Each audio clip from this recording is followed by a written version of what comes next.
Hey everyone, welcome back to my YouTube channel science learning academy. मैं हूं आपके educator Neha Saini.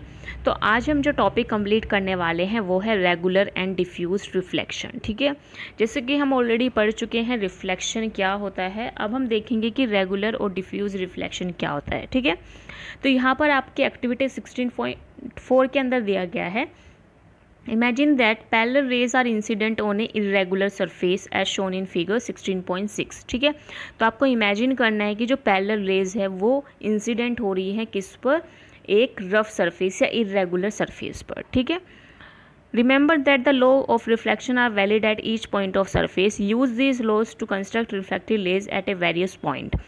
Are they parallel to one another? You will find that these rays are reflected in a different direction. ठीक है, यहाँ पे basically क्या बोला गया है, देखो यहाँ पे इन्होंने क्या बोला है कि जो आपने रिफ्लेक्शन का लॉ पढ़ा है, ठीक है, इसमें हमने क्या पढ़ा है भाई, जितना इंसिडेंट रे होगी उतने ही एंगल से आपका रिफ्लेक्शन होगा। ठीक है, तो यहाँ पे जो पैरेलल रेज है उस पर इंसिडेंट रेज ये पड़ रही हैं, इस तरह से ये इंसिडेंट रेज जो है वो इरेगुलर सरफेस पर गिर रही हैं। अब यहाँ से क्या होगा, यहाँ से आपकी कौन सी रेज निकलेंगी, रिफ्लेक्टेड रेज भी तो निकलेंगी ना। ठीक है, तो क्या वो इसके पैरेलल होगी या नहीं होगी। देखो हर एक पॉइंट पर जहाँ भी इंसिडेंट रे पड़ी है वहीं से ही क्या होगा, रिफ्लेक्शन होगा। ठीक है, वहीं से क्या होगा, एक डिफरेंट रे निकलेगी या डिफरेंट प्लेन आप कह सकते हैं, बेसिकली डिफरेंट आपको क्या कहूँ, हाँ, जो डिफरेंट डायरेक्शन में क्या होगी आपकी रिफ्लेक्शन रेज आपको देखने के लिए मिलेंगी। यहाँ देखो इनकी जो इंसिडेंट रेज की डायरेक्शन है वो इस तरह से है। ठीक है, और यहाँ पे जो रिफ्लेक्टेड रे मिल रही है वो आपको कुछ इस तरह से मिल रही है। हर एक पॉइंट से आपको रिफ्लेक्टेड रे देखने के लिए मिलेगी। ये देखो हर एक पॉइंट से जहाँ भी इंसिडेंट रे है वहीं से क्या हो रही है, आपको रिफ्लेक्टेड रेज जो है वो देखने के लिए मिल रही है, लेकिन इन ए डिफरेंट डायरेक्शन। ठीक है, तो ये क्या है, rays reflected from a irregular surface. ये वो रेज थी जो कि इरेगुलर सरफेस पर रिफ्लेक्ट हो रही हैं। ठीक है, When all the parallel rays reflected from a rough or irregular surface are not parallel, the reflection is not diffused or irregular reflection. अगर सभी पैरेलल रेज जो हैं वो रफ सरफेस से या इरेगुलर सरफेस से पैरेलल नहीं है एक दूसरे के, ठीक है, यानी कि जिस तरह से इंसिडेंट रेज गिरी हैं इस तरह से अगर आपकी रिफ्लेक्टेड रेज नहीं है तो उनको हम क्या बोलेंगे, डिफ्यूज्ड और इरेगुलर रिफ्लेक्शन बोलते हैं। ठीक है, remember that the diffuse reflection is not due to failure of laws of reflection.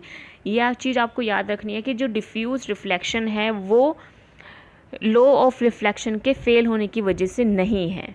ये किसकी वजह से, it is caused by the irregularities. जो इरेगुलेटरीज मिल रही है आपको रिफ्लेक्टिंग सरफेस पे, यानी कि जो सरफेस है वो क्या है, इरेगुलर है, इस वजह से आपको रिफ्लेक्टेड रेज जो हैं वो डिफरेंट डायरेक्शन में देखने के लिए मिल रही हैं। ठीक है, on the other hand reflection from a smooth surface like that of a mirror is called regular reflection. ठीक है, और इसके साथ साथ ही जो आपको रिफ्लेक्शन मिल रहा है स्मूथ सरफेसिस पे वो क्या मिलता है, वो सेम उसी डायरेक्शन में मिलता है जिस डायरेक्शन में आपकी रिफ्लेक्टेड रेज होती हैं, तो वही क्या है आपका रेगुलर रिफ्लेक्शन है। ठीक है, यानी कि इस तरह से आपकी इंसिडेंट रेज आई उसी एंगल से आपकी रिफ्लेक्टेड रेज हुई, इसी एंगल से इंसिडेंट रेज आई उसी एंगल से रिफ्लेक्टेड रेज जो होगी वो पास ऑन हो रही है। ये देखो एक रेगुलर पैटर्न आपको देखने के लिए यहाँ पर मिल रहा है, तो इसको हम बोलते हैं रेगुलर रिफ्लेक्शन। ठीक है, ये कहाँ पर मिल रहा है, एक रेगुलर ये जो इमेजेस यहाँ पे फॉर्म हो रही हैं वो क्या हो रही हैं, रेगुलर रिफ्लेक्शन पे फॉर्म हो रही है। ठीक है, do we see all object due to reflected light. क्या हम सभी ऑब्जेक्ट को रिफ्लेक्टेड लाइट के द्वारा देखते हैं। Nearly everything you see around is seen due to reflected light, यानी कि जो आपके आसपास जितनी भी चीज़ें हैं वो आपको रिफ्लेक्टेड लाइट के द्वारा ही देखने को मिलती है। मून एक ऐसा एग्जाम्पल है जो कि रिसीव करता है लाइट सन से और रिफ्लेक्ट करता है। ठीक है, that's how we see the moon, इसी कारण हम मून को देख पाते हैं। The object which shine in the light of other object are को लुमिनेटिंग ऑब्जेक्ट्स, यानी कि वो ऑब्जेक्ट जो कि शाइन करते हैं दूसरे ऑब्जेक्ट की लाइट से उनको हम लुमिनेटिंग ऑब्जेक्ट्स बोलते हैं। ठीक है, इसी तरह से can you name some such other object, इसी तरह के आप यहाँ पे क्या दे सकते हैं, एग्जांपल्स दे सकते हैं। जैसे ये मून वाला एग्जांपल था ना कि सन की जब लाइट पड़ रही है मून पर तो वो भी क्या कर रहा है, वो भी चमक रहा है। ठीक है, अब यहाँ पे आते हैं कुछ ऐसे ऑब्जेक्ट जिनकी खुद की लाइट होती है, जैसे कि sun, fire, flame, candle, electric lamp, इनके पास क्या खुद की लाइट होती है। तो इनकी जो लाइट है वो हमारी आंखों पर पड़ती है और हम अपनी आंखों से उनको देख पाते हैं, ठीक है। तो ये क्या कहलाते हैं, जो खुद से लाइट को एमिट करते हैं वो क्या कहलाते हैं, लुमिनियस ऑब्जेक्ट कहलाते हैं। क्या कहलाते हैं, लुमिनियस ऑब्जेक्ट कहलाते हैं, ठीक है। अब आते हैं, I have question, can the reflected raise be further reflected if incident on another mirror. यहाँ पे एक बूझो ने एक क्वेश्चन पूछा है कि जो रिफ्लेक्टेड रेज है क्या वो फर्दर रिफ्लेक्ट होगी अगर इंसिडेंट रे जो है वो दूसरे मिरर की हो, ठीक है। इसको भी चलो फाइंड आउट करते हैं। Reflected light can be reflected again, जो रिफ्लेक्टेड लाइट है वो भी रिफ्लेक्ट हो सकती है दोबारा से। यहाँ पर आपको एक बहुत अच्छा एग्जाम्पल दिया गया है।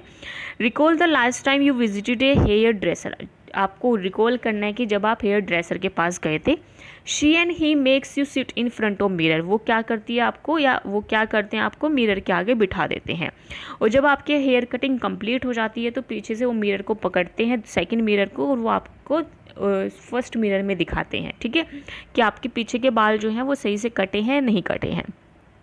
Do you know how you could see the hair at your back, क्या आप जानते हैं आप किस तरह से अपने जो पीछे के जो सर है उसको देख पाते हैं।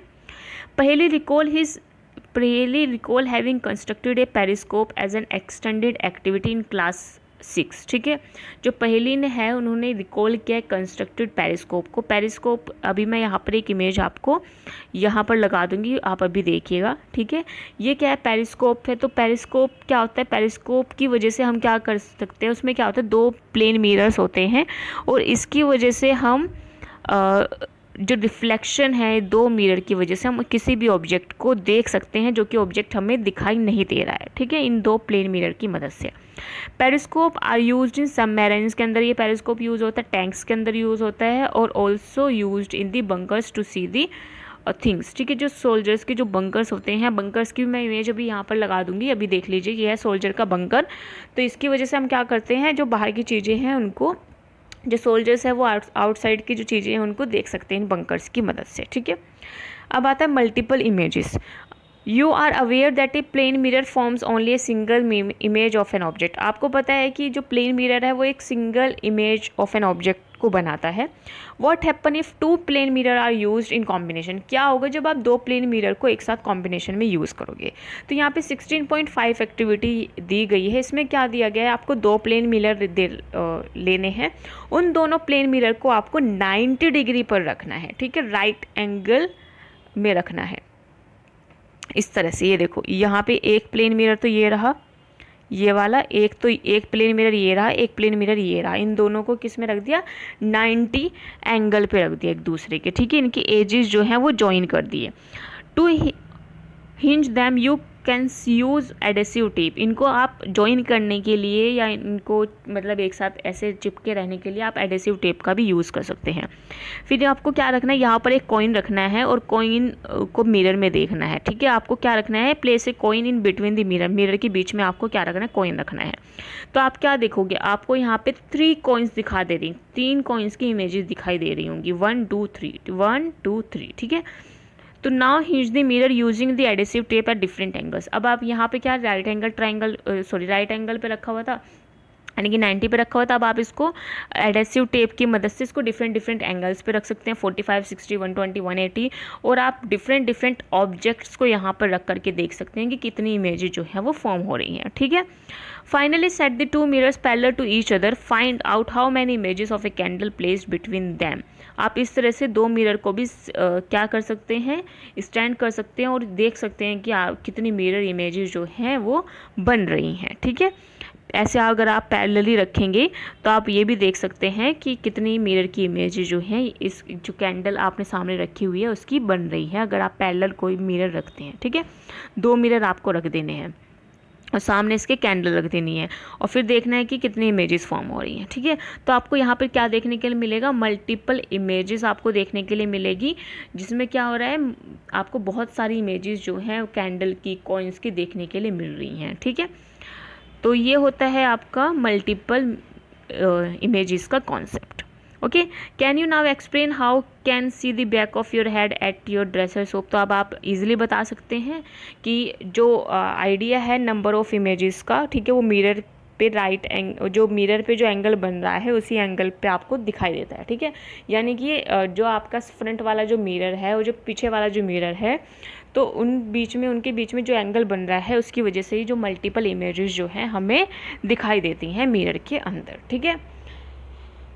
तो अब हम जो नेक्स्ट टॉपिक में पढ़ेंगे, हम यहाँ से और नेक्स्ट टॉपिक में हम पढ़ेंगे आपका क्लेडोस्कोप के बारे में। क्लेडोस्कोप क्या होता है और उसकी एक्टिविटी भी देखेंगे कि किस तरह से ये एक्टिविटी परफॉर्म की जाती है, ठीक है।